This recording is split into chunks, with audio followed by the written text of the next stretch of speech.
যখন গভীর রাতে কোনো বান্দা জায় নামাজে বসে নীরবে যখন চোখের পানি ফেলে দেয়, তখন আমার আল্লাহ জিজ্ঞাসা করে, ফেরেশতা আমার বান্দারে কাঁদাই লোকে?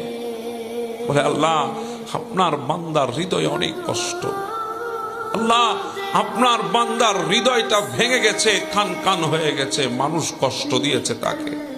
আল্লাহ আজকে অনেক দিন আপনার বান্দা হাসে নাই, আল্লাহ আজকে অনেক দিন আপনার বান্দার চেহারায় উজ্জ্বলতা নাই। তখন আমার আল্লাহ জিজ্ঞাসা করে, ফেরেশতা আমার বান্দা কি হারিয়েছে? বলে, আল্লাহ সেটা তো আমাদের চাইতে আপনি ভালোই জানেন। এই কথা বলে ফেরেশতারাও কান্না শুরু করে। তখন বলে, আল্লাহ আপনার বান্দা কাঁদছে, আমাদের সহ্য হচ্ছে না, আপনি কিভাবে সহ্য করছেন?